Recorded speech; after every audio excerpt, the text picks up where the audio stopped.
Section 1. Hey guys. Tonight we slip through time to ancient Athens. Imagine your sandals scuffing against a mosaic floor, tiny tiles cool beneath your feet as torchlight flickers on painted walls. Around you, bronze wine bowls catch the glow like liquid gold, and the air hums with low chatter.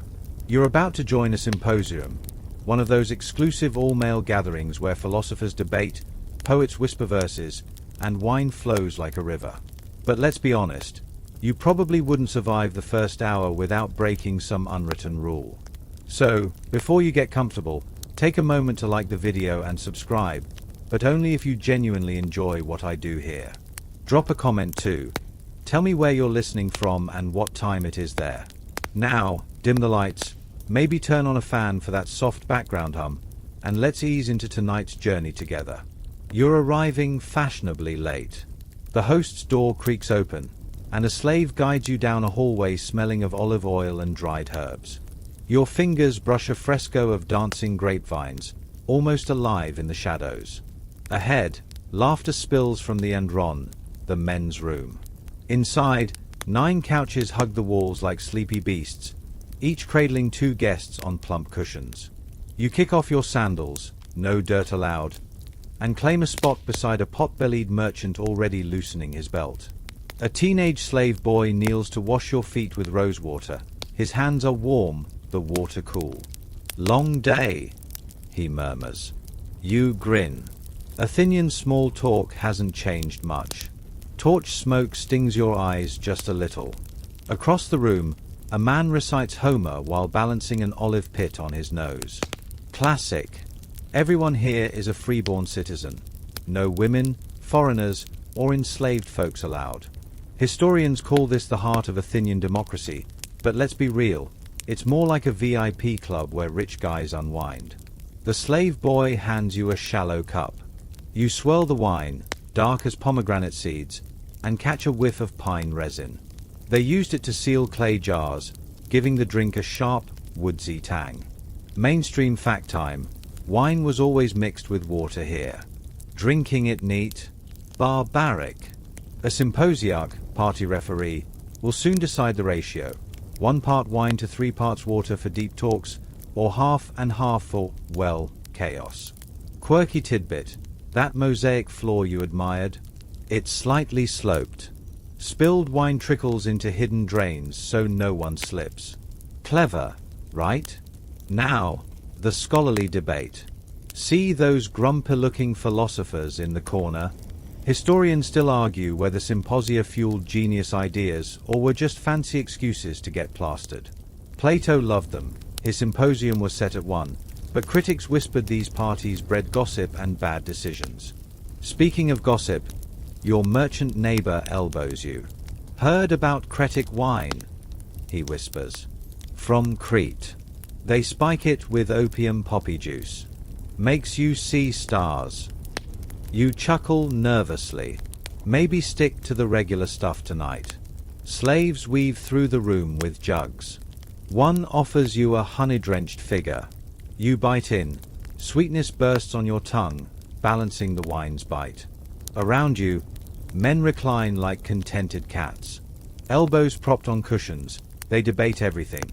Why the sky is blue, whether oysters are feelings, and if Socrates' beard is real or just glued on. 3 jokes fly by. A poet claims his verses cure hiccups. A merchant bets his wife's perfume costs more than his ship. And someone yells, "Quick! Hide the wine if Plato walks in, he'll talk all night." Laughter ripples. You relax into the cushions. Outside, stars pepper the Athenian sky. Inside, the real adventure is just beginning. Section 2. Your neighbor's laughter rumbles like distant thunder as you adjust your cushion, the embroidered fabric scratchy against your elbow. Around you, the symposium hums with the low buzz of a dozen conversations. Slaves move like shadows between couches, their bare feet silent on the cool tile as they refill cups with practiced grace. One offers you a silver pitcher, your turn to pour for the man beside you, a wiry shipbuilder named Leon. "To new friends," he says, raising his cup. You mimic him, the wine's earthy scent filling your nose. But as you drink, your eyes drift to the heavy oak door at the room's entrance. It's bolted shut. This is no accident. Outside, Athens sleeps under a blanket of stars, but inside this lamplit sanctuary, only one kind of person belongs: freeborn Athenian men. No women whispering in corners. No foreign merchants sharing tales from Egypt or Persia. And certainly no enslaved people reclining among the citizens, though they fill every cup and wipe every spill. It's the ultimate members-only club. And that bolted door?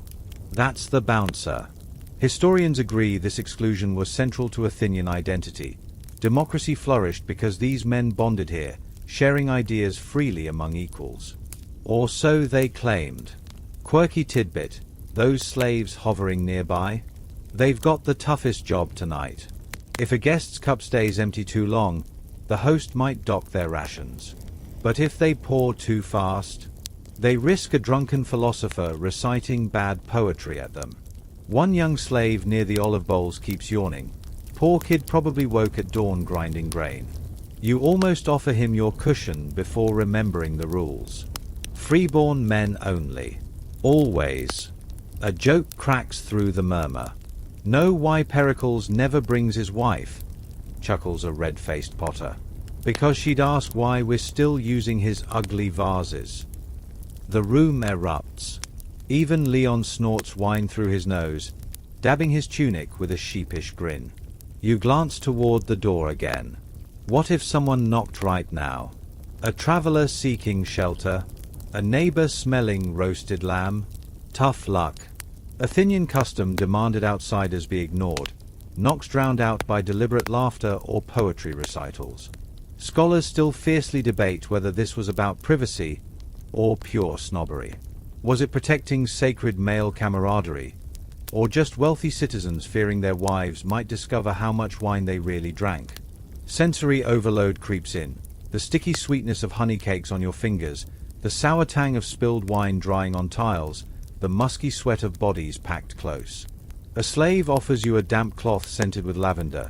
Bless him, and you wipe your hands as Leon nudges you. See old Nicaeus. He points discreetly to a frail man in the corner, his silver beard trembling as he argues about constellations.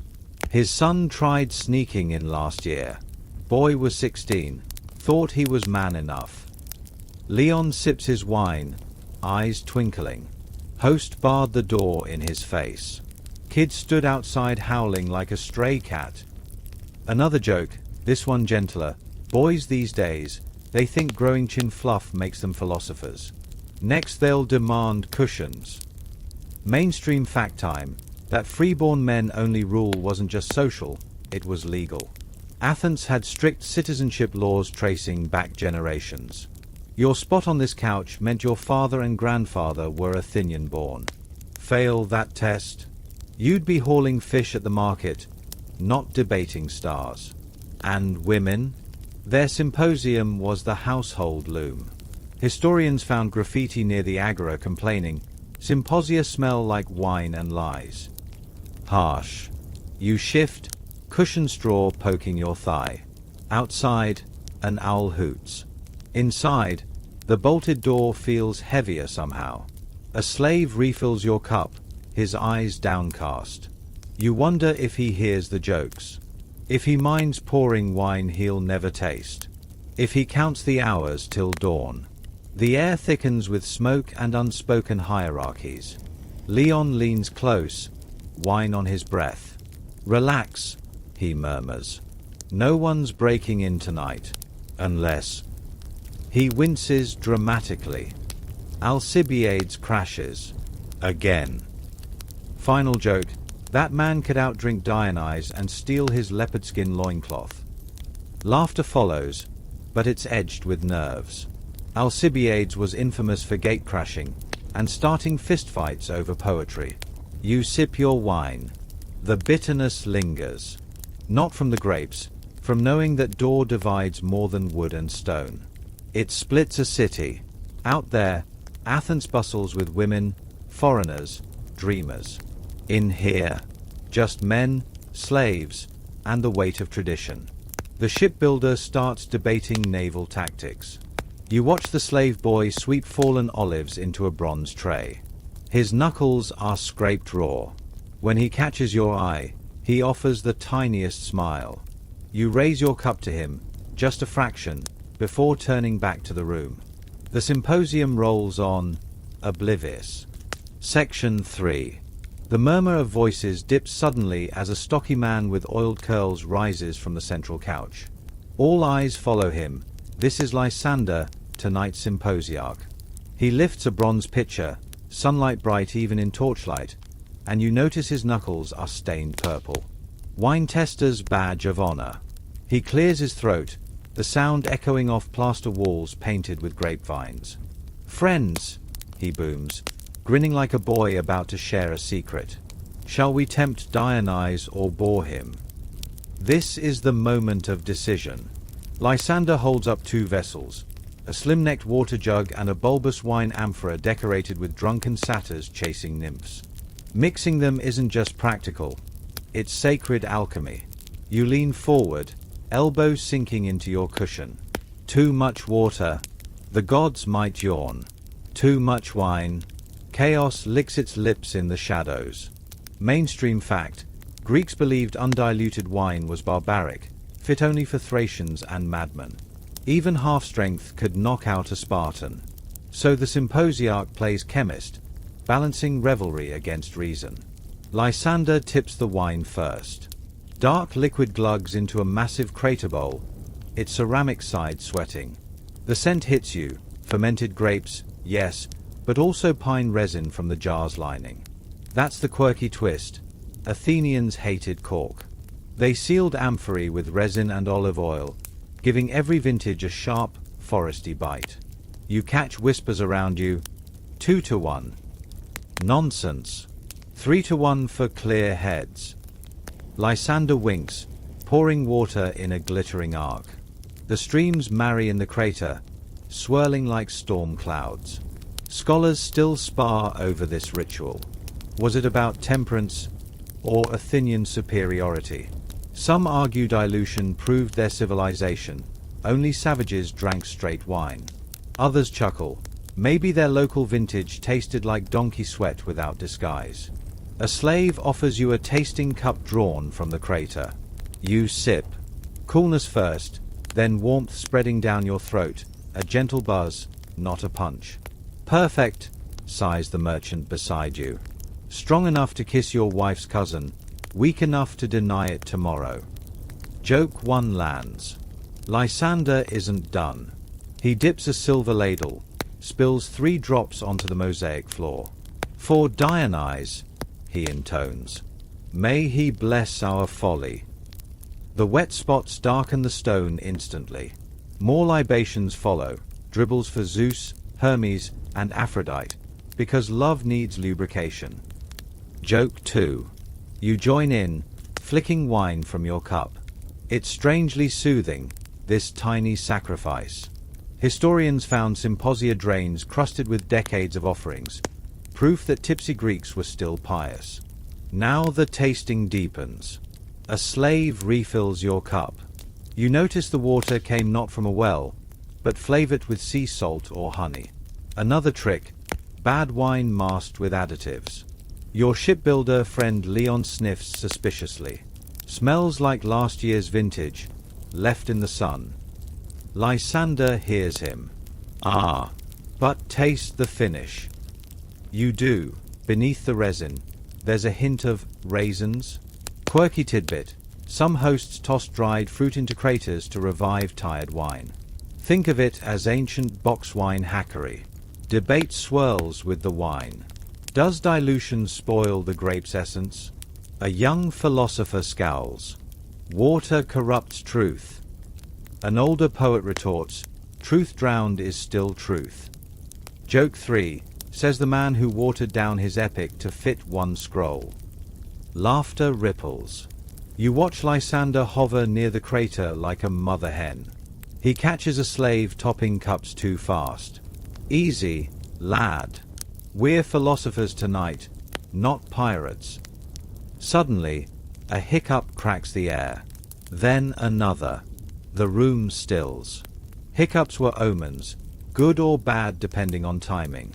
Plato's Symposium immortalized them, a philosopher's speech interrupted by hiccups, forcing him into humbled silence. Your hiccuping neighbor turns crimson.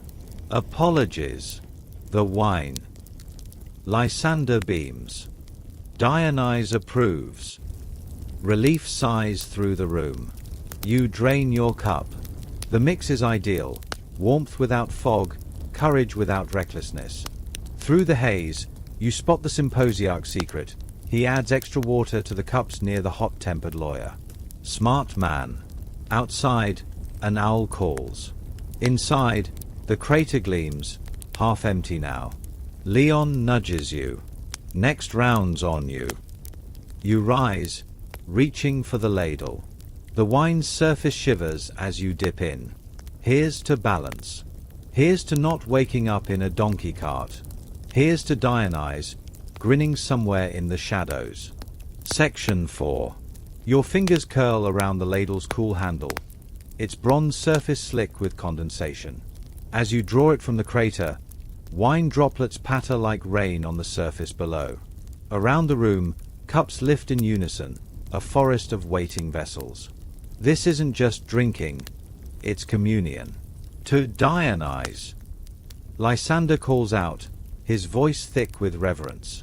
You tip the ladle over your own cup, watching the ruby stream fill it, then deliberately spill 3 drops onto the mosaic between your feet. The tiles drink it instantly, darkening the image of a leaping dolphin. Libations come first, always. Dionysus, god of wine and ecstasy, gets the first offering because tonight's merriment rides on his goodwill. Next comes Zeus, king of the gods, because even drunk philosophers need cosmic order. You flick more drops. For thunderbolts that miss, mutters Leon beside you, earning chuckles.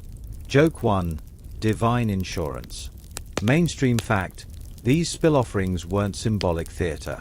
Athenians believed gods literally consumed the essence of spilled wine. Archaeologists found temple floors stained with centuries of libations, holy drunkenness preserved in stone. A hush settles as the shipbuilder stands, cup trembling slightly. To Poseidon, he declares, spilling wine over tile depicting waves. May he rock other ships, not mine. Laughter ripples.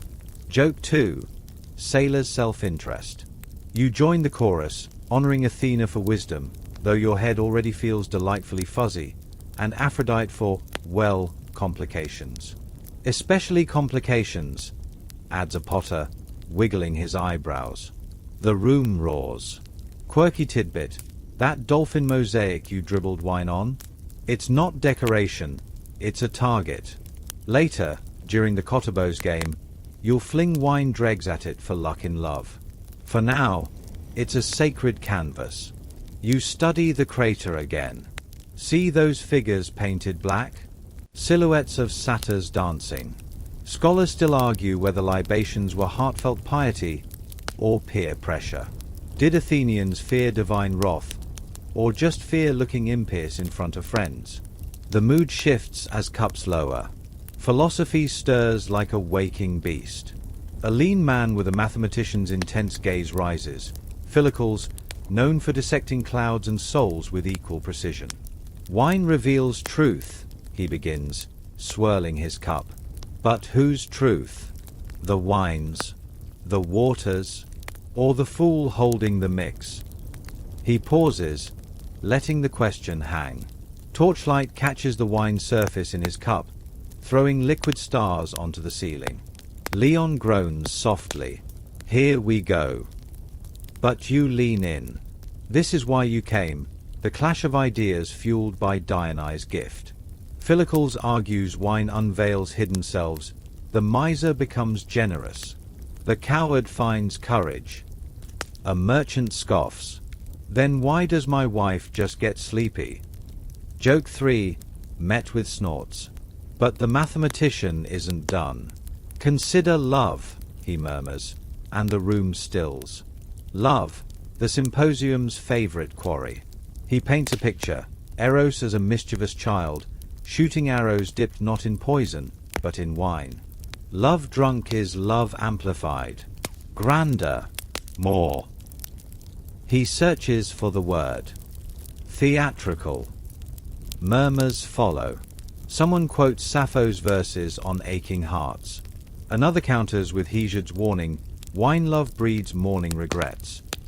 The debate spirals. Is wine the key to authentic passion, or just a liar in a pretty cup? Suddenly, a young poet interrupts, flushed. But what of the gods? Dionysus is love. Ecstatic, boundary-breaking love. He describes rural Dionysian festivals, women dancing frenzied on hillsides, tearing live goats apart in divine madness. The room tenses. Urban sophisticates distrusted those raw, rural rites. Lysander clears his throat. Perhaps gentler ecstasy tonight. Relief sighs through the couches. You sip your wine, the mathematician's words echoing. Wine reveals truth. Does it? Your merchant neighbor slumps, grinning at nothing. His truth seems to be nap time. Near the door, two men whisper fiercely about whether wine improves flute music. It does not, based on the experimental squeaking later. Outside, an owl hoots again.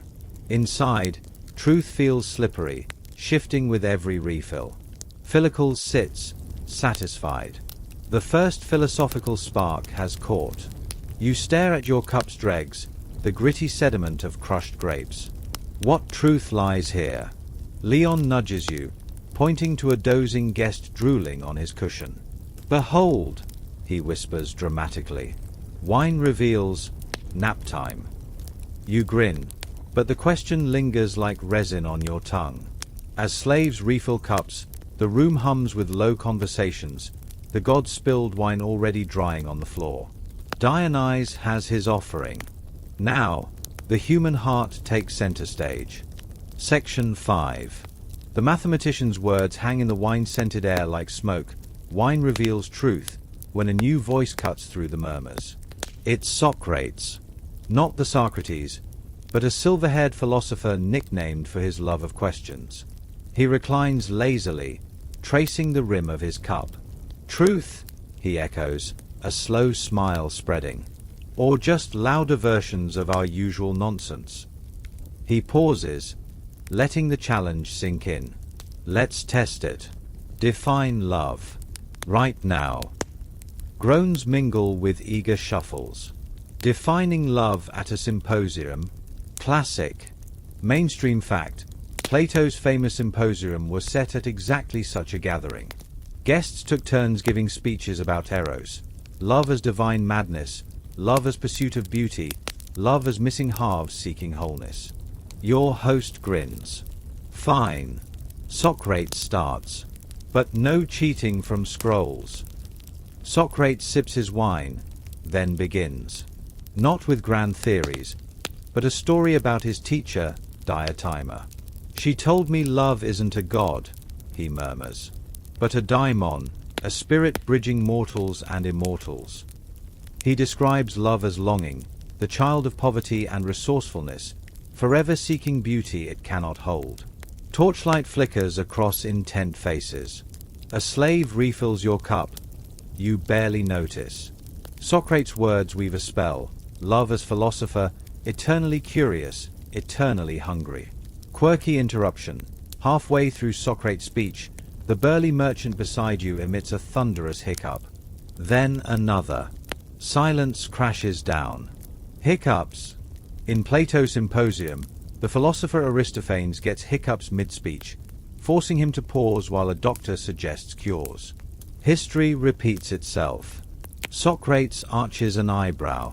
Diotima never mentioned hiccups as love symptom. Joke 1.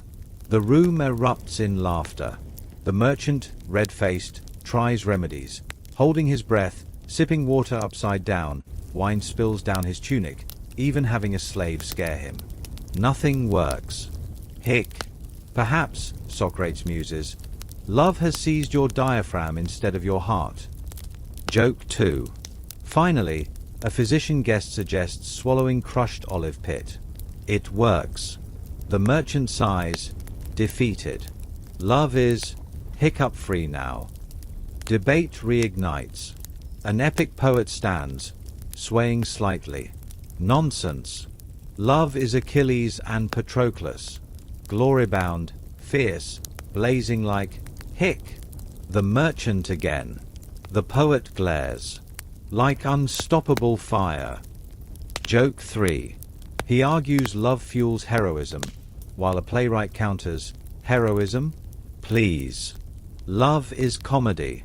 Missed signals, jealous gods, lovers hiding in cupboards. Scholars still clash over Plato's intent. Was he endorsing Socrates' ideas, or mocking Symposium grandstanding? Some say the hiccups prove philosophy's vulnerability to the body's absurdity. Others note Plato placed Socrates' speech last, like a MIC drop. You feel wine warmth softening your thoughts. Socrates' resumes. Quieter now. Love isn't possessing beauty, he says. It's climbing toward it, like ascending steps. He paints a ladder, first loving one beautiful body, then all beautiful bodies, then beautiful minds, laws, ideas, until absolute beauty itself. A sea, vast and pure, he whispers. A young man scoffs. So love's just homework. Nervous titters follow. Socrates smiles. Is a sunset homework? No. But understanding its colors? That takes attention. He swirls his wine. Love is attention paid to beauty's echoes. Outside, an owl cries. Inside, silence stretches, comfortable, thoughtful. Even the hiccuping merchant seems subdued. You glance at the crater, wine shimmering under oil lamps. Socrates' ladder feels real suddenly. The slave boy's deft hands pouring wine. Beautiful. The poet's earnest stutter.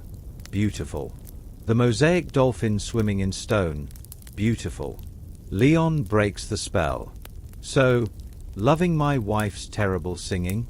That's climbing. Socrates chuckles. If her joy makes your soul stir, yes. He raises his cup. To the climb, friends. And to wine, our sometimes slippery ladder. Laughter returns, gentler now. Speeches end. No one declared a winner. Truth feels less like a revelation and more like a shared sigh. You notice Socrates hasn't touched his wine since starting. His cup sits full, a dark mirror reflecting torchlight. The merchant hiccups once more, softly, almost musically. Socrates nods to him. See? Even hiccups have rhythm. Beauty in everything, if we pay attention. The Symposium exhales. Flute girls enter, playing a soft Thessalian melody. You lean back, Socrates' words echoing, love is attention. Around you, men debate lighter things, the best olive groves, whether Socrates did glue his beard. But the air hums differently, deeper, warmer, like you've all glimpsed something fragile and true through the wine haze. And maybe, just maybe, that's the real revelation. Section 6. The flute girl's melody wraps around Socrates' last words like ivy on a column, soft, insistent, pulling you back from abstract beauty into the warm, wine-scented now. Two young women stand near the crater, their instruments raised. The orlos isn't a gentle flute, it's a double-reeded pipe. It sounds reedy and insistent as bees in a meadow. One girl's cheeks puff like a bellows as she plays, eyes squeezed shut. Her companion sways, bare feet tracing circles on the mosaic. The rhythm is ancient, older than Athens, older than Homer, a heartbeat thrumming through the room. Toes tap. Fingers drum on cup rims. Even Socrates leans back, a faint smile touching his lips. This is the Symposium's pivot. Philosophy gives way to poetry, debate to dance. Mainstream fact, hired musicians were essential. They played during breaks, covered awkward silences, and signaled transitions. Their tunes. Everything from Spartan war marches to Thracian lullabies. Tonight's melody feels like wind through olive groves. Thessalian, the host murmurs.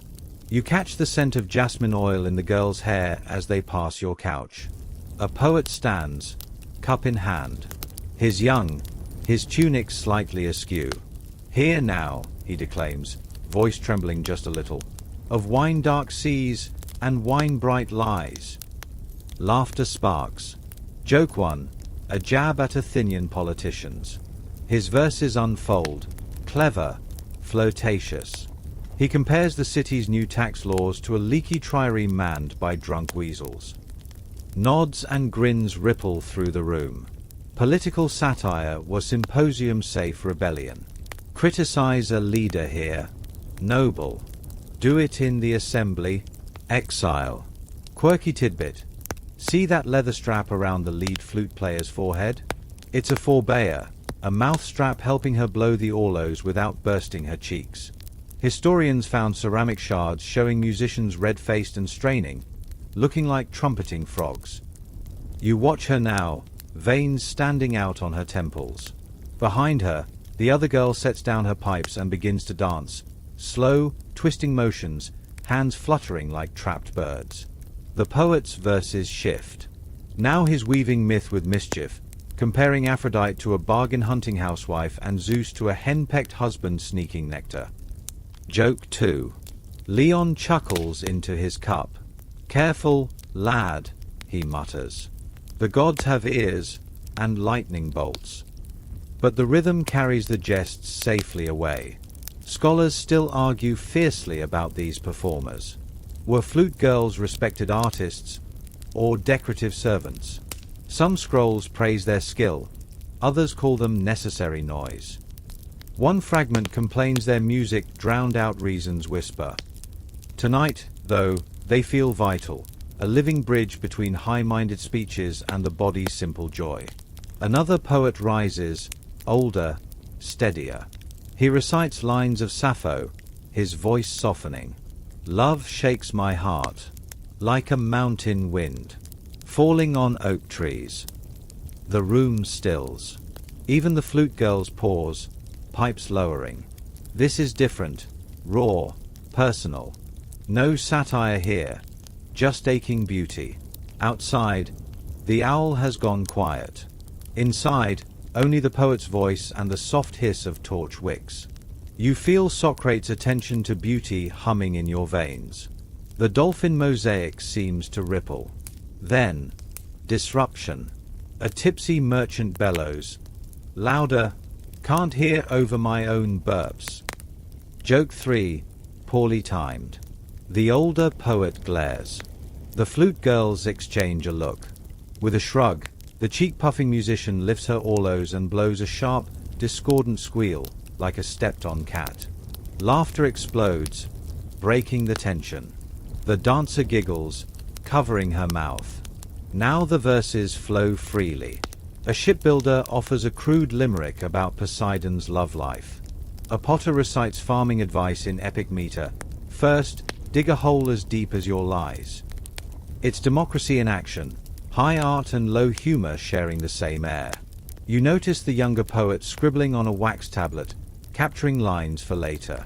Quirky fact, some hosts handed out tablets so guests could compose on the spot. Archaeologists found one with half-finished verses and a doodle of a grumpy satyr. The flute girls resume playing, this time a livelier tune. Feet stamp. Cups clatter. Someone drags the dancer onto a couch, teaching her a drinking song. Her laughter rings bright as she mangles the lyrics. Oh, Dionysus, bring us, grapes. The room roars approval. As the music swells, you spot Socrates watching. Not the dancers, not the poets, the young slave boy by the door, eyes closed, head gently nodding to the rhythm. Attention to beauty, indeed. The reedy pipes, the sticky wine on your fingers, the poet's borrowed words, all weave together. Outside, Athens dreams. Inside, the Symposium becomes its own small, noisy, beautiful universe. And for now, that's truth enough. Section 7.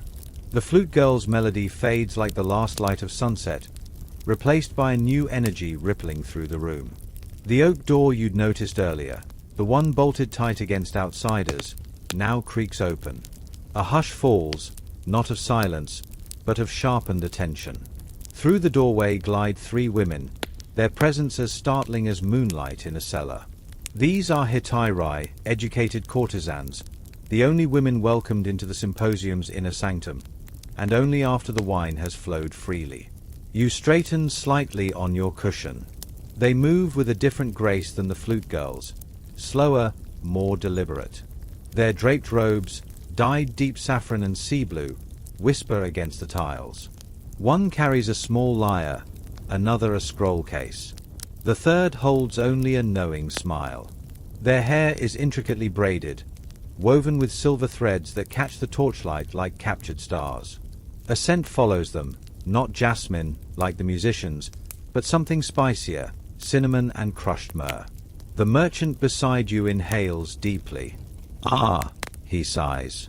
The real entertainment arrives. Mainstream fact, Hetairai were unique in Athenian society. Unlike wives confined to home life, they were often foreigners or freedwomen trained in music, philosophy, and conversation. They could own property, charge fees, and move freely. Famous ones, like Aspasia, Pericles' companion, even influenced politics. Tonight's trio settles near the crater. The one with the lyre, Thais, meets your gaze. Her eyes are dark and observant. We heard philosophy echoing down the street, she says, her voice low and smooth as aged wine. Thought we'd see if it needed sweetening. Joke 1, delivered with a raised eyebrow. A slave rushes to bring them cushions, plumper than yours, you notice. Thais plucks a single note on her lyre. So, she begins, Socrates spoke of love's ladder, climbing toward beauty. She glances at the dozing merchant. I'd argue love is less a ladder and more a well. She pauses, letting the metaphor sink in. You don't climb down to water. You lower your bucket. Sometimes it comes up full. Sometimes just mud. Laughter bubbles. Warmer now. Socrates himself chuckles. A well. Deeper than my ladder. Thais. And murkier. Quirky tidbit. That cinnamon scent? It wasn't just perfume. Hetairai sometimes chewed cinnamon bark before parties to sweeten their breath, ancient mouth freshener. One guest murmurs, smells like my grandmother's spice cabinet, if my grandmother debated metaphysics. Joke 2. The Hetairai named Chloe unrolls her scroll. It's not poetry, but a star chart. Love's like constellations, she suggests, pointing to inked dots. Seem close together from here, actually light years apart. She traces Orion's belt. We connect the dots and call it fate. A young philosopher scoffs. Romantic nonsense. Stars obey laws, not feelings. Chloe smiles. So does wine in your bloodstream, dear. Yet here we are. Joke 3. Scholars still clash fiercely over the Hetairai's true role. Were they respected intellectual equals, or dazzling ornaments? Some scrolls praise their wit as sharper than Athenian steel. Others dismiss them as painted distractions. Historians still argue whether their influence was cultural power or clever theatre. Watch Thais now. She challenges Socrates on Diotimus' teachings, quoting Heraclitus about rivers you can't step in twice. Isn't love like that? She asks. Always changing, even as we grasp it. Socrates beams. Thais, you steal my best questions. The mood shifts subtly. Flirtation weaves through philosophy. Chloe accidentally drops her star scroll near a handsome ship captain. He retrieves it, their fingers brushing. Your stars, he murmurs, are brighter than Athens' harbour lights. She laughs. Flattery won't make Venus align with your trade routes, Captain. But she leans closer.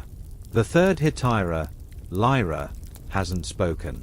Instead, she observes, eyes flicking from face to face, reading the room like a scroll. She notices you watching her and offers a tiny, secretive nod.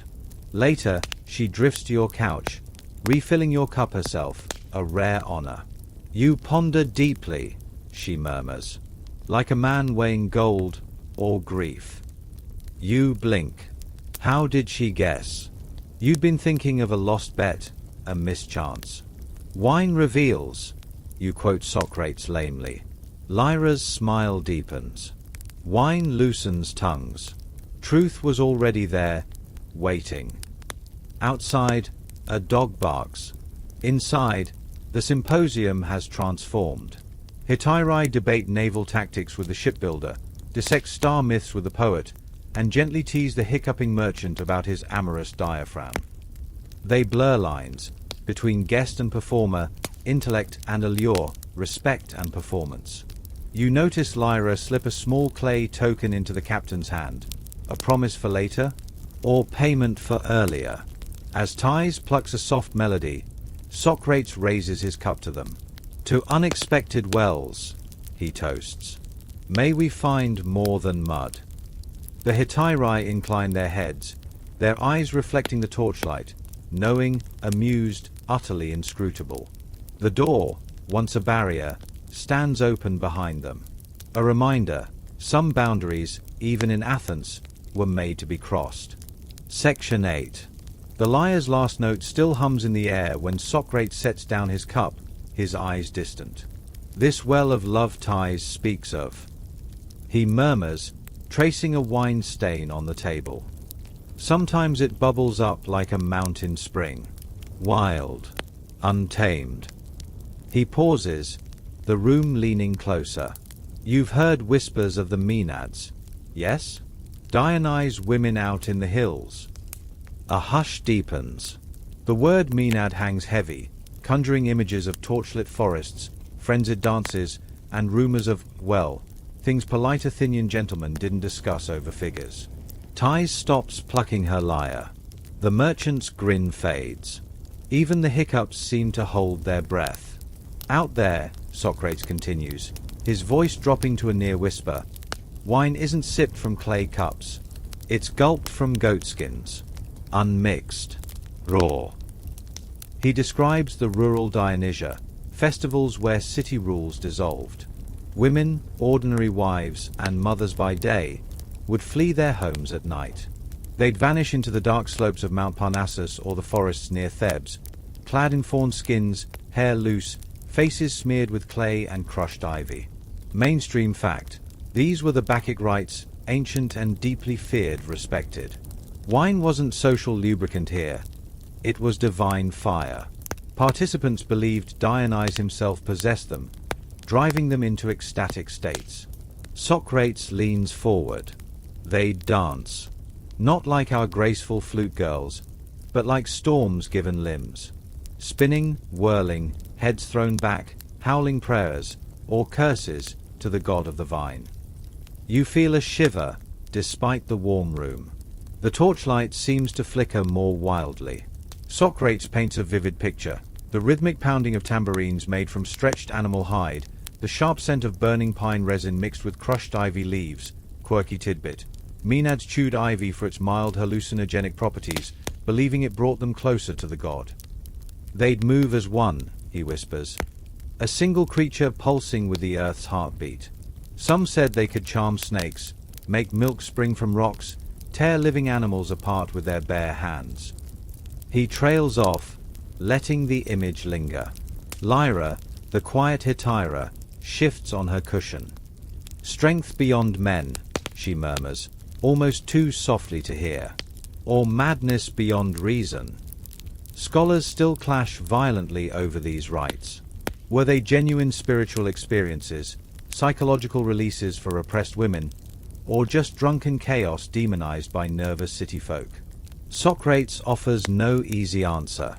I spoke with a shepherd once, he says. Saw them from afar. He said their cries weren't human. Not pain, not joy, something older. He mimics the sound, a low, ululating wail that raises goosebumps on your arms. Like wolves singing to the moon, he said. Joke 1, strained, Bet they didn't water their wine, mutters the merchant, trying to lighten the mood. A few nervous chuckles ripple. Socrates nods gravely. Precisely. No symposiarch out there. No measured mixes.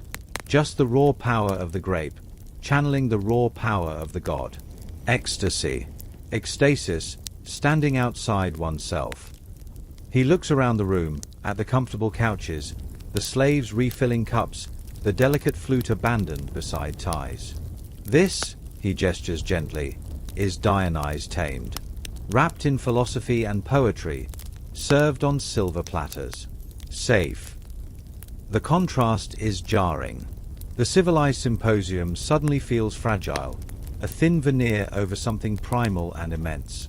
You picture those women under the stars, sweat-slicked skin gleaming, eyes wide and unseeing, driven by a force that laughs at Plato's ladders of love. Was that the deeper truth wine could reveal? Not Socrates' attentive beauty, but a shattering of self?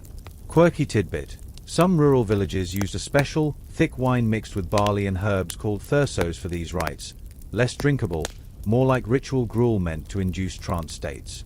Archaeologists found crusted residue in remote cave shrines. Joke 2, darker. Imagine Lysander trying to be symposiarch for that party, someone whispers. Now, ladies, only 2 goats per hour. The laughter this time is thinner, edged with unease. Thais plucks a single, dissonant chord on her lyre. And the city? She asks Socrates. What does Athens do with these wild sisters? He sighs. We build temples. We hold processions with wooden phyloi. We sip diluted wine and tell stories about them. He shrugs. We honor Dionysus by keeping him at arm's length, controlling the ecstasy. A heavy silence falls. The torch flames gutter in a draught. You look at your own cup, the elegant curve of the clay, the careful mix of wine and water. It suddenly feels like a tiny dam holding back an ocean. Socrates leans back, his gaze returning to the present. Perhaps, he murmurs, the well Thais spoke of isn't just for love. Perhaps it's for the wildness we all bury deep. Wine here. He taps his cup. Just lets us peek over the edge. Outside, the wind picks up, rattling a shutter. Inside, the Symposium feels quieter, smaller. The flute girl shivers. Lyra absently touches her intricate braid, as if remembering unbound hair whipping in a mountain wind. Dionysus, it seems, is listening after all, and his wild heart beats just beyond the bolted door. Section 9. The silent Socrates left behind feels thick, charged like the air before a summer storm. Dionysus' wildness still echoes in the corners of the Andron, making the flickering torchlight seem less cozy, more watchful. Your merchant neighbor, perhaps unnerved by tales of Maenads, fumbles with his cup. It tilts, spilling a dark rivulet not onto the dolphin mosaic, but onto his own tunic. Blast, he mutters, dabbing at the stain with a lavender-scented cloth a slave offers. But his eyes dart not to the fabric, but toward a small, unassuming clay jug nestled beside the main crater. It's different, squatter, darker, sealed not with pine resin but with thick, yellowish beeswax. He catches you looking. A slow, conspiratorial grin spreads across his face. Leaning close, his breath warm and wine-scented, he whispers, "Cretic hospitality." He gestures subtly at the jug. Direct from Crete. Not for the faint of heart, or weak of spirit. Mainstream fact, Crete, the large island south of Greece, was famous for its potent wines. But certain vintages held an extra secret, infusions of opium poppy latex, Myconian. Called Cretic wine or sometimes just sleepy wine, it was known and feared across the Aegean. The merchant lowers his voice further. They say a single cup lets you chat with Minos himself in his labyrinth. Joke 1, delivered with a nervous chuckle.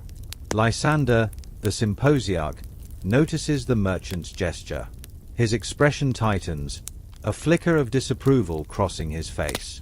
He knows the rules. The main crater holds the communal, watered wine, controlled, social. That little jug? Private stock. Unregulated. Dangerous. But he says nothing. Athenian hospitality sometimes meant turning a blind eye. A slave approaches the merchant, drawn by his beckoning finger. With practiced discretion, the slave draws a small measure from the special jug into a separate, plain cup. No fancy paintings here. The liquid inside is murkier than the Symposium wine, almost syrupy, with a strange, sweetish scent cutting through the usual pine and grape, like overripe figs and damp earth. Quirky tidbit, that beeswax seal wasn't just practical. Cretans believed bees were messengers between worlds, making their wax the perfect seal for a drink that promised to blur those very boundaries. Historians found amphory handles stamped with poppy pod designs, confirming the trade.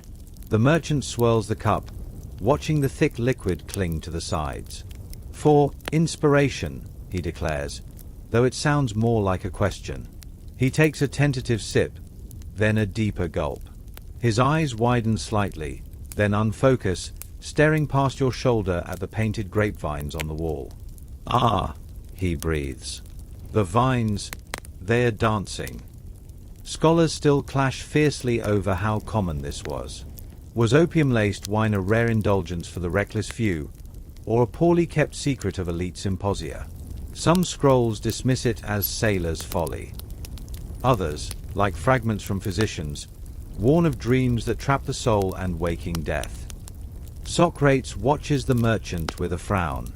Inspiration should come from within, friend, he murmurs, not a poppy's tear.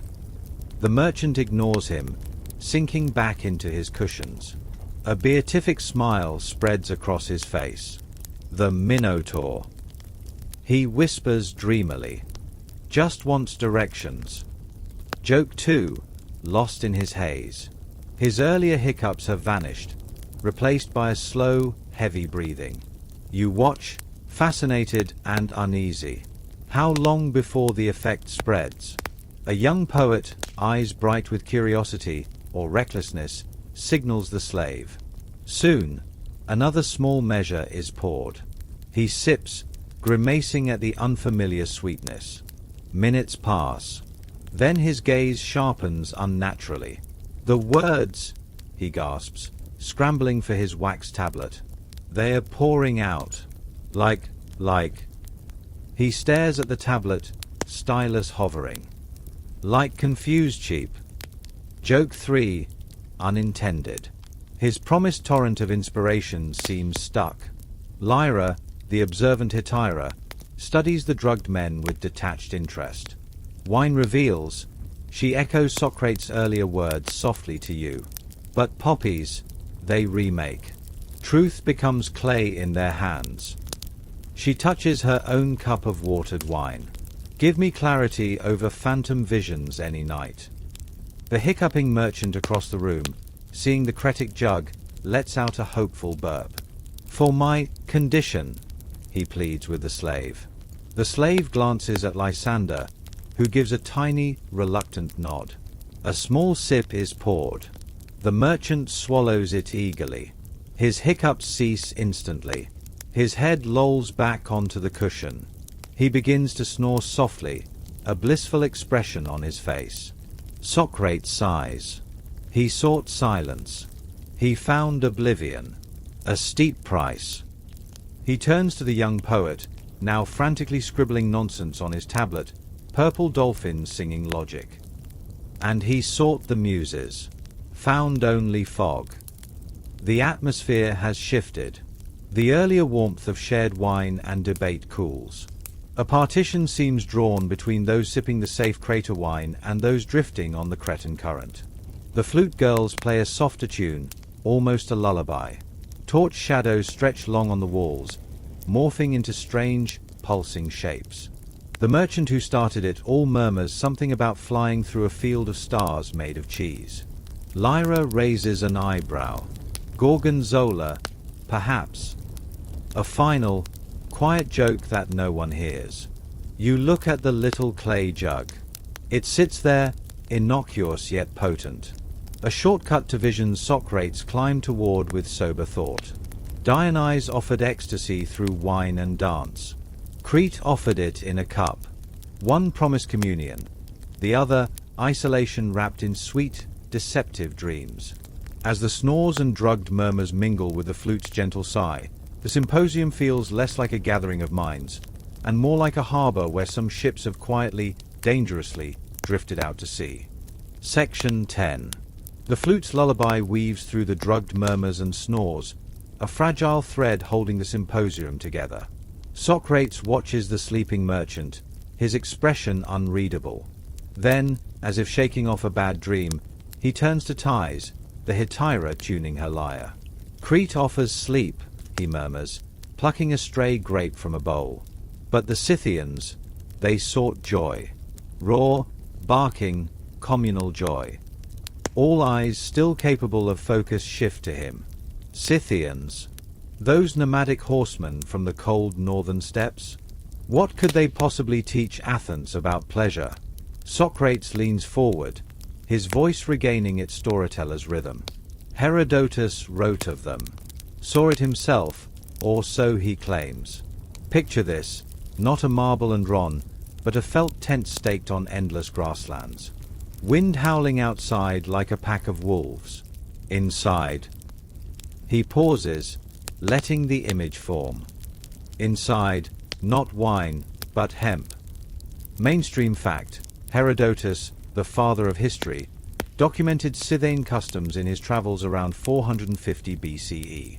He described funeral rituals where tribesmen entered small tents, threw hemp seeds onto red-hot stones, and inhaled the resulting vapors. They howl with joy, he wrote, shouting in pleasure as the smoke envelops them. You try to imagine it. No couches, no mosaics. Just crouching men and women around a searing fire pit. Socrates mimics the action, cupping his hands, bringing them to his face, inhaling deeply. Not drinking, he emphasizes. Breathing the spirit of the plant. The air itself thickens, warm and earthy sweet. And then... He throws his head back and lets out a sudden, sharp bark of laughter. Ha ha! Making everyone jump. Joke 1. Socrates the serious philosopher, barking like a steppe nomad. Nervous titters follow. Quirky tidbit, those hemp seeds Herodotus mentioned? Modern scholars believe it was likely the flowering tops of the female cannabis plant they used, richer in psychoactive compounds. The Scythians didn't just toss seeds, they created a hotbox sauna. Archaeologists found charred hemp seeds and tiny, portable bronze tents in Scythian burial mounds, a nomad's vapor lounge kit. The laughter, Socrates continues, his own smile fading back into thoughtfulness. Herodotus called it howls of joy. Not the giggle of a good joke, not the roar of a victory. Something primal, unstoppable, like... He searches for the word. Like Dionysus' own cries on the mountainside, but shared. Collective. He glances toward the bolted door, as if hearing those distant, ecstatic shouts echoing through time. No philosophy, no poetry, just pure, bubbling, overwhelming delight. The contrast with the Cretic wine is stark. The opium drinkers slumped around you sought private visions, flying through cheese-starred skies or conversing with mythical beasts. The Scythians, Socrates suggests, sought shared euphoria. One breath, one laughter, he murmurs. Scholars still clash fiercely over Herodotus' account. Was this a sacred funeral rite, a recreational pastime, or a bit of both? Some argue the joyful howling was actually ritualized mourning, laughter battling grief. Others insist Herodotus exaggerated, turning solemn rites into barbaric revelry for his Athenian audience. Imagine, Socrates muses, trying to explain our Symposium to a Scythian. So you lie down, water your wine, argue about love, and occasionally spill drops on the floor for invisible sky people. Joke 2 lands, lightening the mood. Lyra, the quiet Hetairai, speaks up. Did the women join?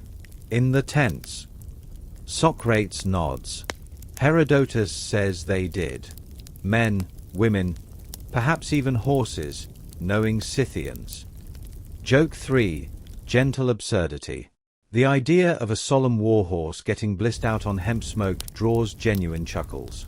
You picture it, the close, smoky tent, bodies packed tight, the air thick with that pungent, herbal scent. Laughter erupting not from wit, but from sheer, uncomplicated sensory overload. The warmth of the stones, the dizzying vapor, the shared, wordless rush. It feels alien to this refined Athenian room, with its measured wine and layered debates. Yet, is it so different from the Maenads' ecstatic dances Socrates described earlier? Both sought transcendence through altered states. One through furious movement and unmixed wine under open skies, the other through vapor and communal laughter in a sealed tent. The young poet, still slightly foggy from his cretic sip, mumbles, "I'd take laughter over purple dolphins any day." A slave refills his cup with watered wine this time. He drinks deeply, as if cleansing his palate. Socrates sips his own wine thoughtfully. Perhaps joy is the simplest truth, he offers. The first language. Before words, before philosophy, laughter. He looks around at the drowsy forms, the strained alertness of the rugged, the flickering torchlight. We chase it here, wrapped in poetry and argument. The Scythians inhaled it directly. Outside, the wind has picked up again, whistling around the house. For a fleeting moment, it sounds less like an Athenian breeze and more like the vast, lonely wind of the steppes. Inside, the Symposium feels quiet, introspective. The Cretic wine's fog still lingers over some, but Socrates' tale has blown a different kind of vapor through the room, one of shared curiosity, maybe even a faint longing for that simpler, louder joy. The laughter of the Scythians, real or imagined, hangs in the air like smoke, a reminder that ecstasy wears many masks. Dionysus, it seems, could be invoked not just by wine, dance, or poppy tears, but by the humble hemp seed and a hot stone. Section 11. The whispers of Scythian laughter fade like smoke as a subtle shift occurs in the Andron. The air, thick with philosophical echoes and the lingering sweetness of Cretan dreams, is suddenly pierced by a new, grounding scent, warm bread, tangy cheese, and the rich, earthy perfume of olives. The slave boy you noticed earlier, the one with the scraped knuckles, enters, balancing a large wooden tray laden with simple, comforting bounty. Behind him, another slave carries smaller bowls. It's not a grand feast, but an anchor. The Symposium's focus pivots, pulled down from abstract heavens and step tense to the solid reality of the here and now. Your stomach gives a quiet rumble, reminding you that hours have slipped by fueled only by wine and words. The tray lowers onto a low table near the crater. No elaborate silver platters here, just sturdy earthenware. You see a heap of plump, green-black olives, glistening with oil and flecks of dried oregano. Wedge of crumbly white cheese, pale as moonlit marble, drizzled with golden honey. Flat, round barley cakes, still warm from the hearth, smelling of grain and smoke. A bowl of dried figs, wrinkled and sticky, nestled like little amber jewels. Small clay pots holding salty fish paste, goros, and a mound of pale yellow chickpea mash, etnos. Mainstream fact, food at Symposia wasn't the main event, it was functional. Served after the initial drinking rounds, during the Deipnon or dinner proper, which preceded the Symposium, this second table aimed to soak up alcohol, restore balance, and sustain energy for the long night ahead. Salty foods like olives and cheese countered the wine's effects, while figs and honey cakes offered quick, sweet energy, the sweet clarity promised later. The slave boy offers you the tray. You take a warm barley cake. It's rough-textured, hearty, tearing easily in your hands. You smear it with a dollop of the chickpea mash, nutty, garlicky, surprisingly satisfying. Beside you, Leon grabs a handful of olives, popping one into his mouth hole. The sharp, salty brine cuts through the wine's lingering fuzziness like a splash of cold water. Ah, he sighs, chewing. Better than any philosopher for clearing the head. Joke 1. Food outranking Socrates. Quirky tidbit, those dried figs? They weren't just snacks. Wealthy hosts sometimes served them stuffed with nuts or even larvae. Moth larvae, specifically, considered a delicacy by some. Sweetness with a crunch, one adventurous guest might proclaim. Thankfully, tonight's figs appear unadorned. You bite into one, intense sweetness explodes, chasing away the last wisps of the Cretic merchant's dreamy murmurs. Scholars still debate how central food really was. Was it merely practical ballast, or did it hold symbolic weight? The olive, sacred to Athena, represented wisdom and peace. Honey, linked to eloquence and poetry, was a gift from the muses. Salt purified. Some argue the careful selection reflected a microcosm of the civilized world they were defending against the wildness outside and within. Others chuckle. Sometimes an olive is just an olive, especially when you're 3 cups deep. Socrates accepts a fig, turning it thoughtfully in his fingers. Sustenance for the climb, he murmurs, echoing his earlier metaphor. He doesn't eat it immediately, just studies its wrinkled surface. The young poet, revitalized by bread and salty cheese, scribbles furiously, the fig, a universe contained in wrinkled skin. The merchant who sampled the Cretic wine groans softly, blinking awake. A slave quickly offers him water and a barley cake. He chews slowly, his eyes gradually refocusing. Did the Minotaur find his way? He slurs, bewildered. Lyra, nibbling an olive nearby, offers a gentle smile. He settled for a cheese sandwich. Joke 2, soft and kind. You try the white cheese drizzled with honey. The contrast is startling. The sharp tang of the cheese tamed by the floral sweetness, creamy texture against sticky gold. It's delicious, a tiny epiphany on a plate. Proof opposites attract, observes Thais, licking honey from her finger. Like lovers or warring city-states. Joke 3, edged with political truth. The simple act of eating binds the room back together. The drowsy wake, the foggy minds clear. Conversations restart, softer now, woven through with the sounds of chewing, the clink of bowls, the satisfied sighs.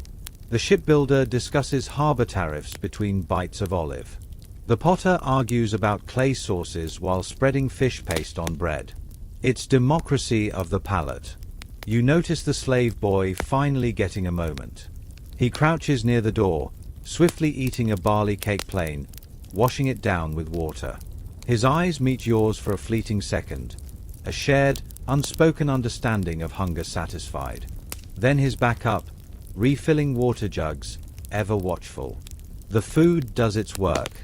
The wild edges of the night, the Maenad's cries, the opium's haze, the Scythian howls, feel distant again, stories told around a comfortable fire. The wine in your cup now tastes cleaner, brighter, partnered with salt and grain. The crater is replenished, the mix perhaps slightly milder. The focus subtly shifts. Stomach settled, heads clearer, relatively. Eyes begin to wander towards the dolphin mosaic in the center of the floor. A different kind of energy stirs, playful, competitive. Leon finishes his olives, wiping his hands on a damp cloth. He grins, a spark of mischief in his eyes. Clarity achieved, he announces, patting his belly. Time for target practice. He nods towards the mosaic dolphin. The Symposium murmurs its agreement. The feast of simplicity has grounded them. Now, Dionysus, tamed but ever present, whispers of games, laughter, and the satisfying splash of wine dregs finding their mark. The night, fortified, moves towards its playful zenith. Section 12. Leon's grin widens as he pushes aside the empty olive bowl. Around him, men shift on their couches, eyes brightening with renewed focus. The simple meal has worked its grounding magic, stomach settled, heads clearer, the wilder edges of the night smoothed like sea glass. Now, a playful energy crackles through the room, drawn toward the mosaic dolphin shimmering in the lamplight at the center of the floor. Kottabos, Leon declares, raising his nearly empty cup. A cheer ripples through the Symposium.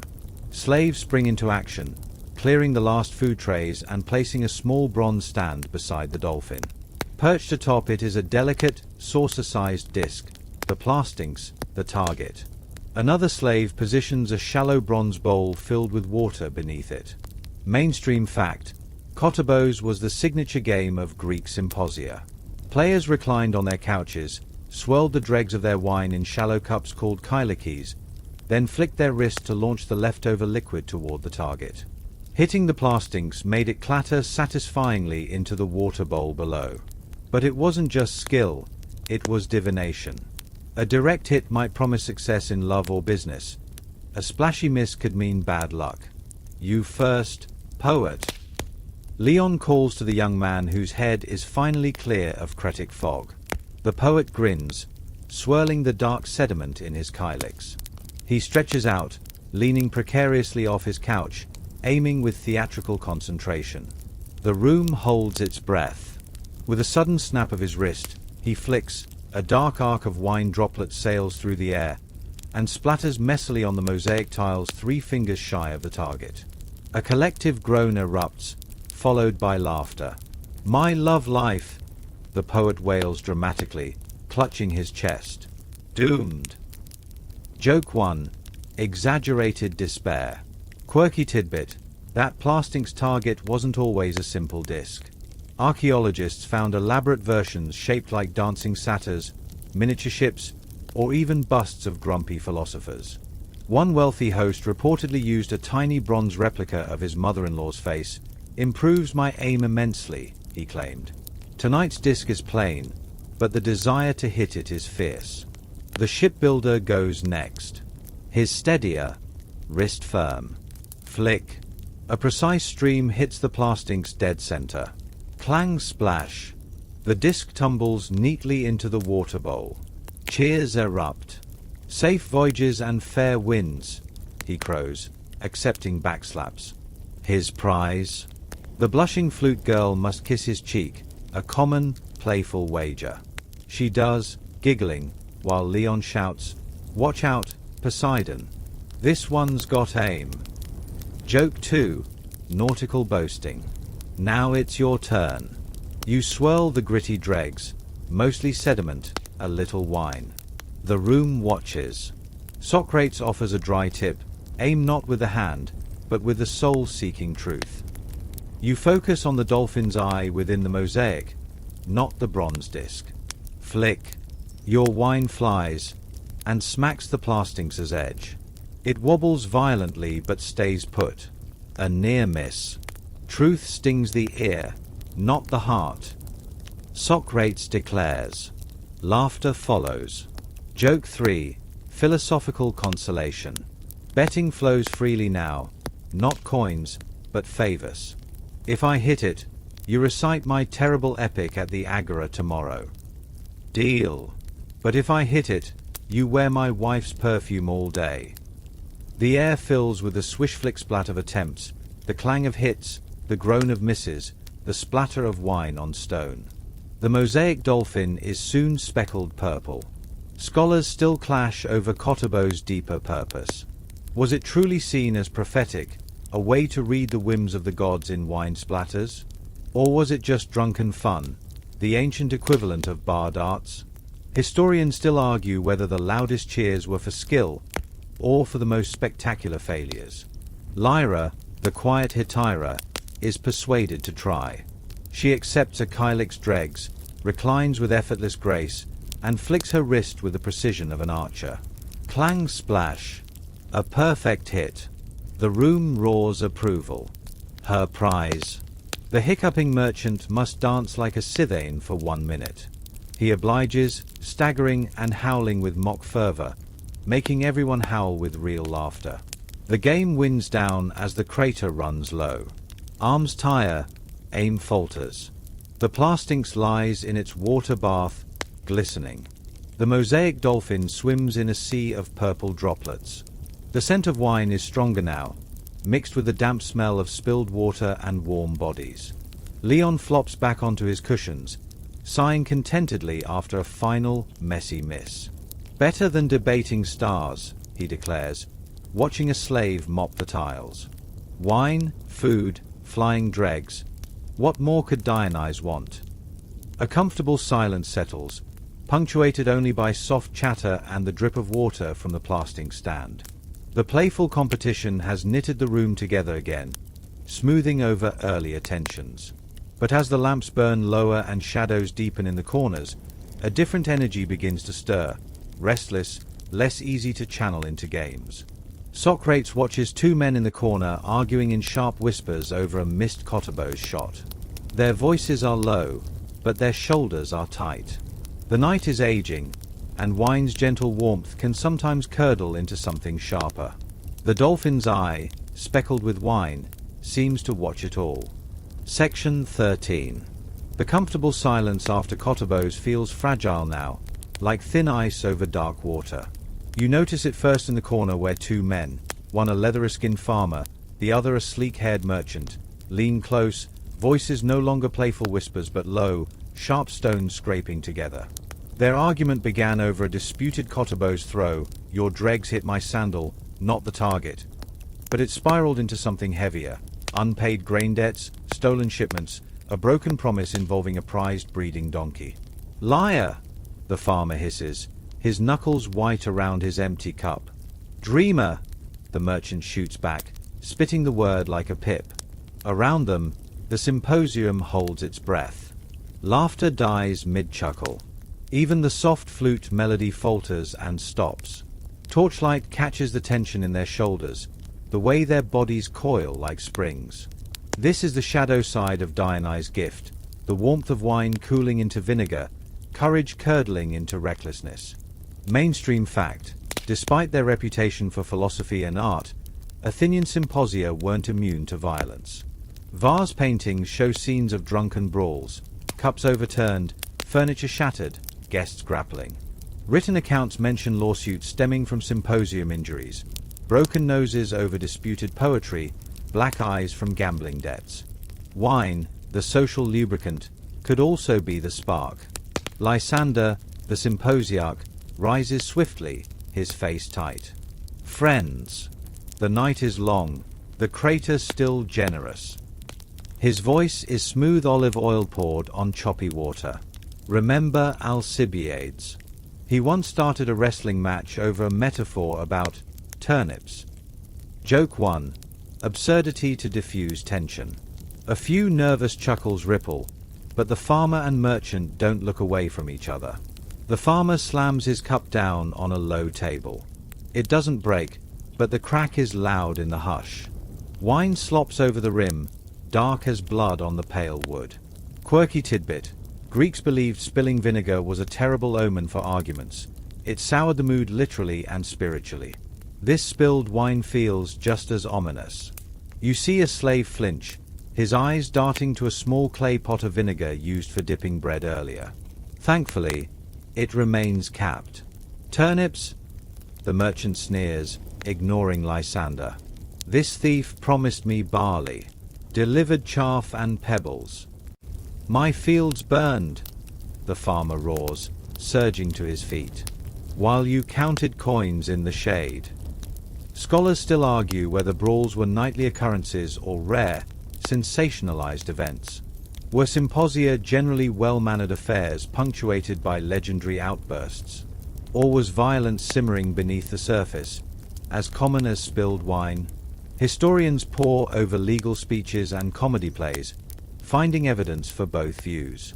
"Perhaps," Socrates murmurs beside you, "it depended on the wine and the weight of the grudges." Lysander steps between them, arms spread like a peacemaker or a referee. "Enough." Dionysus frowns on sour faces. "Besides," he adds, forcing a lighter tone, "if we break the couches, where will we nap later?" Joke 2. Practical concerns over fisticuffs. The tension holds, thick and sour. You notice details: the farmer's calloused hand flexing, the merchant's polished ring glinting as he points a trembling finger. The slave boy near the door edges back, pressing himself against the wall. Ties plucks a single, dissonant note on her lyre. A warning? An interruption? Then, a hiccup. Loud, wet, perfectly timed. Hic. It's the merchant who'd sampled the cretic wine earlier. He's been dozing, but now he jerks awake, blinking blearily at the standoff. What? He slurs. Fightin'. Over barley. He squints at the angry farmer. I'll give you 3 goats for the donkey. The sheer absurdity hangs in the air. 3 goats for a donkey that may or may not exist, offered by a man still half lost in an opium haze. A snort escapes Leon. Then a giggle from the young poet. Suddenly, the whole room is laughing, not nervously now, but with genuine, belly-deep relief. The farmer stares, bewildered, then a reluctant grin cracks his weathered face. The sleek merchant shakes his head, a chuckle escaping despite himself. 3 goats wouldn't cover the interest, you madman. Joke 3. The power of the utterly nonsensical. Lysander seizes the moment. See? Even Dionysus sends a peace envoy. He signals frantically to the slaves. Refill cups. Sweeter mix. And someone find that sleepy merchant a proper cushion before he offers someone the Parthenon. The immediate danger passes. The farmer and merchant sink back, avoiding each other's eyes but no longer coiled to strike. The spilled wine is mopped up. Conversations restart, hushed at first, then gaining volume. The flute girls resume playing, a gentle, soothing melody this time. But the air remains charged. Socrates watches the reconciled pair thoughtfully. Wine reveals, he murmurs again, almost to himself. Sometimes it reveals patience. Sometimes only how thin that patience truly is. He sips his drink, like a cracked cup, holds the wine until it doesn't. Outside, the wind has died down. Inside, the lamps burn lower, casting deeper pools of shadow. The playful innocence of Kottabos feels like hours ago. The Symposium has navigated a shoal, but the memory of that sharp crack of cup onward lingers. The dolphin mosaic, spattered with wine dregs, seems less a playful target now and more a silent witness to the fragile line between fellowship and fury. Dionysus, god of liberation, also frees the darker impulses. And in the quiet moments between sips, you feel the weight of that truth settle softly in the room. Section 14. The uneasy calm after the near-brawl settles like dust motes in lamplight. Socrates swirls his cup, watching wine catch the flickering glow. Centuries from now, he murmurs, not looking at anyone in particular, men and women will gather in rooms far stranger than this. They'll raise glasses not of pine resin wine, but of bubbling golden liquid or bitter black brews. And still, he takes a slow sip. They'll chase what we chase tonight. Around him, the Symposium exhales. The farmer and merchant sip watered wine in silence, avoiding each other's eyes. Flute music drifts soft as cobwebs. Socrates' words hang in the air, a bridge between this lamplit and Ron and futures unseen. Mainstream fact, the Symposium's DNA threads through history. Roman convivia blended food, wine, and debate. Medieval feasts echoed its exclusivity. Renaissance salons revived intellectual exchange over refreshments. Even today, from college fraternity basements to candlelit book clubs, humans gather to lower inhibitions and heighten connection. The vessel changes, the thirst remains. You imagine it, a modern university dorm. Loud music pulses instead of flute songs. Plastic cups replace clay kailikis. The drink isn't pine-scented wine, but foamy beer or sugary concoctions. Yet the rituals feel eerily familiar. A keg stand is this era's unmixed wine challenge. Raw, reckless abandon. Beer pong. A distant, clumsy cousin of Kottabos, where accuracy wins cheers instead of love prophesies. Joke 1. At least no one bets a kiss for hitting a red cup, usually. Quirky tidbit. Some modern history buffs host Plato parties. They recline on floors, drink diluted wine, debate philosophy, and flick raisins at targets, safer than wine dregs on carpets. Archaeologists sometimes attend, for research, they claim, while competitively aiming dried fruit. Socrates continues, his voice a low rumble. They'll seek bonds, just like us. Some through shouting over noise, others through whispered confessions in quiet corners. He nods toward ties and the ship captain, heads bent close. Intimacy wears new clothes, but its bones are old. The sleek merchant finally breaks his silence, gesturing with his cup. Corporate retreats. Men in stiff tunics, suits they'll call them, gather in distant fortresses. Drink expensive poisons, play games requiring ropes and falling backwards. Claim it builds trust. He snorts. We build trust by arguing about donkey prices after nearly brawling. Joke 2. Team building exercises as barbaric rituals. Scholars fiercely debate the legacy. Are modern gatherings pale imitations, all indulgence, no intellect? Or has the Symposium spirit evolved, finding new expressions in poetry slams, TED Talk dinners, or even online forums debating star myths over pixelated wine emojis? Historians still argue whether Twitter fights are era Symposium brawls, equally heated, just lacking flying cups. Lyra speaks softly, tracing the rim of her cup. The Hetairais roll, it echoes too. Not courtesans, perhaps, but the sharp-tongued friend who challenges your ideas at a dinner party. Or the colleague who mixes wit with wisdom in a boardroom. She smiles faintly, though fewer chew cinnamon for sweet breath now. Outside, the black sky pales to deep indigo at the horizon's edge.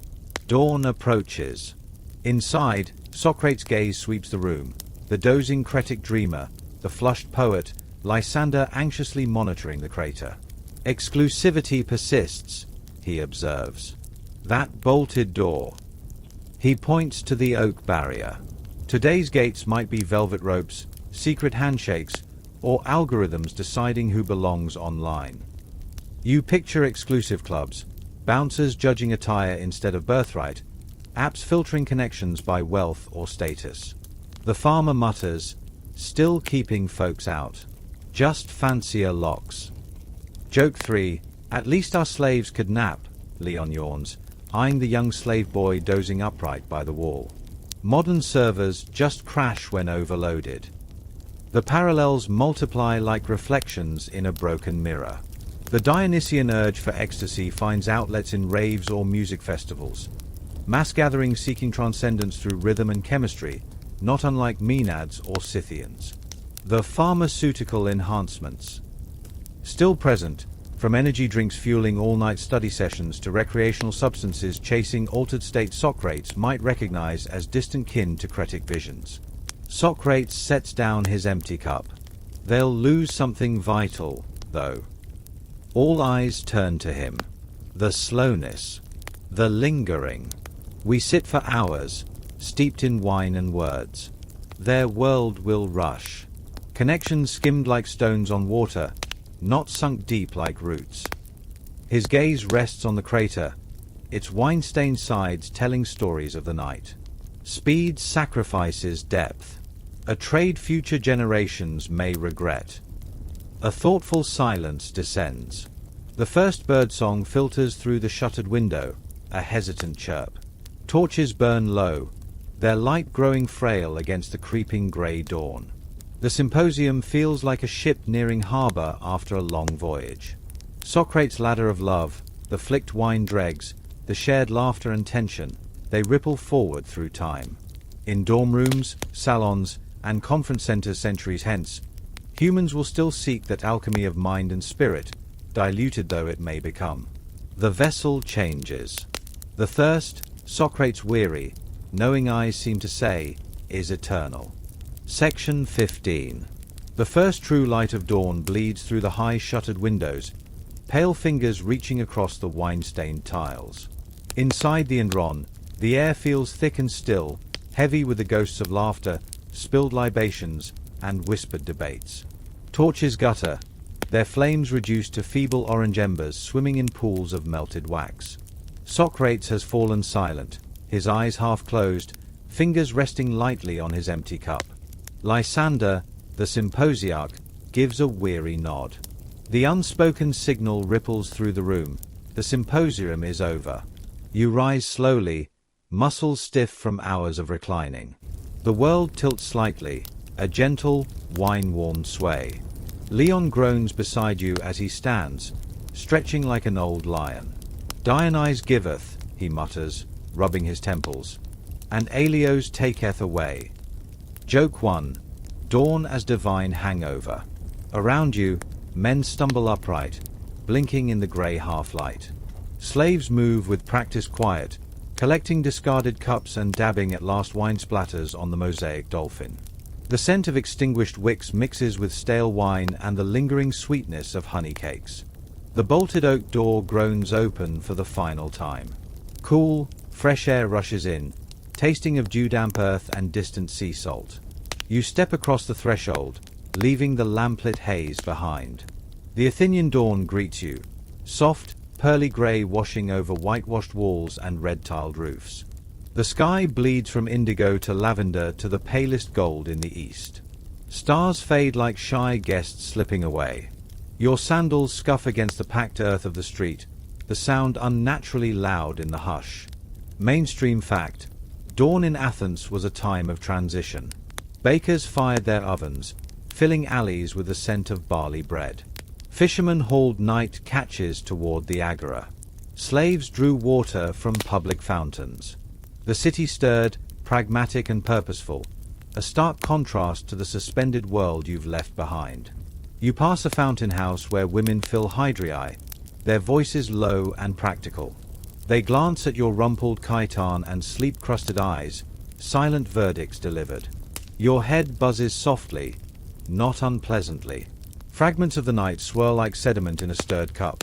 Socrates' ladder of love stretching toward some unreachable beauty, Tai's sharp wit cutting through philosophical fog, the Scythian howls of joy echoing across centuries, the Cretic merchant's cheese-starred oblivion. Unresolved questions cling like cobwebs. Does wine reveal truth or bury it? Where does the line lie between ecstasy and excess? Was the bolted door protection or prison? Quirky tidbit: wealthy Athenians sometimes carried dawn stones, smooth, cool river pebbles, to press against their foreheads during the walk home. Believed to draw out wine heat and clear the mind, they were the ancient equivalent of a hangover ice pack. You wish you had one now. The streets awaken around you. A donkey brays, hauling a cart piled high with clay amphorae. A rooster crows, answered by another farther off. You pass a small shrine to Hermes at a crossroads. Someone has left a handful of dried figs on the offering ledge. You pause, adding a single olive from your pouch, a tiny dawn libation for safe passage. Scholars still argue whether these roadside offerings were heartfelt piety or superstitious habit ingrained by generations. The city reveals itself anew.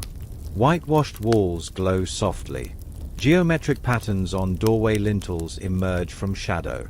High above, on the Acropolis rock, the first rays of sun catch the spear tip of Athena Primachos, turning it to molten gold. You weave through narrow alleys, guided more by habit than sight. A potter unshutters his workshop, releasing the scent of damp clay. A street sweeper's broom whispers against stone. Joke 2. Sweeping up last night's Symposium arguments, Leon grumbles, nodding toward discarded olive pits near a gutter. Your stomach churns gently, a reminder of honey cakes, salty fish paste, and perhaps one too many toasts to Aphrodite. You pass a tavern just opening its shutters. The owner, a burly man with arms like knotted rope, pours vinegar into a jug of water, the traditional hair of the dog for pre-dawn laborus. He offers you a wry salute. Rough night philosophizing. Joke 3. The universal language of mourning after regret. Scholars fiercely debate the aftermath. Did Symposia send men home enriched by ideas, or merely depleted by indulgence? Were these gatherings vital social glue strengthening civic bonds, or did they foster exclusivity and domestic neglect? Historians still argue whether the real legacy of the Symposium was Plato's dialogues, or 1,000 forgotten headaches. You turn onto your own street. Home. A simple dwelling with a blue-painted door. Vines heavy with unripe grapes climb a trellis beside it. The air smells of rosemary from the small garden patch.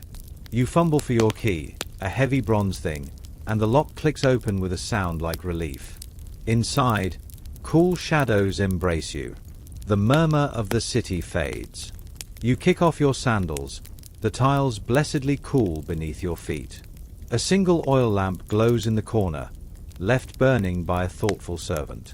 You splash water from a terracotta basin onto your face, the chill shocking away the last clinging tendrils of wine fog. The reflection in the polished bronze mirror is familiar yet changed. Eyes shadowed, hair mussed, the ghost of a philosophical frown lingering between your brows. You sink onto a simple wooden stool, listening. Somewhere deep in the house, a child murmurs in sleep. Outside, Athens fully awakens. The clatter of carts, the cries of vendors, the rhythmic tap of a carpenter's hammer. The Symposium's closed world of couches and crater bowls feels distant, a vivid dream dissolving in daylight. Yet Socrates' words echo softly, a whisper beneath the morning's practical noises. Wine reveals. What did it reveal in you? Courage? Foolishness? A longing for beauty's elusive ladder? The questions remain, suspended like dust motes in the first true shaft of sunlight piercing the window. Unanswered. Unresolved. But for now, the quiet beckons. The buzzing in your head softens to a hum. The cool tiles soothe your feet. The child sighs in their sleep. Dawn in Athens, in all its ordinary, bustling glory, has claimed you back. Wind down. The city's awakening sounds soften now, blurring into a distant murmur like waves retreating across a shore. You sit in the quiet stillness, the cool tiles beneath your feet a gentle anchor to this moment. Outside, sunlight strengthens, painting warm stripes across the floor, but here in the dimness, the night's echoes linger. Socrates' voice weaving questions about love's true nature, the clatter of the Kottabos disc, the flute's reedy sigh. They drift through your thoughts like leaves on a slow-moving stream, weightless and unhurried. Breathe deeply. Notice the scent of rosemary drifting from the garden, clean and green, mingling with the faint beeswax of the guttering lamp. Your shoulders relax. The buzz in your mind dissolves into a soft, wordless hum. Every conversation, every laugh, every flicker of torchlight, they were threads in a tapestry woven just for this single night. They mattered, yet now they can rest. The child's soft sigh from the other room is a lullaby. The carpenter's distant hammering becomes a steady heartbeat. Even the unanswered questions, about truth, boundaries, the wildness we hold inside, they aren't burdens now. They're simply stones smoothed by time's river, waiting patiently in the shallows for whenever you choose to return. Feel the quiet wrapping around you, gentle as lamplight. Your eyelids grow heavy, not with weariness, but with the calm certainty that the world outside can wait. Dawn will unfold without you for a little while. The Symposium's doors have closed, the couches stand empty, the crater is dry. All is still. All is safe. Let the images fade, the wine-dark cups, the painted vines, the starlit laughter. They sink into soft shadows, carrying no demands, leaving only peace. You are here. You are anchored. You are whole. Rest now. End of script. Sweet dreams.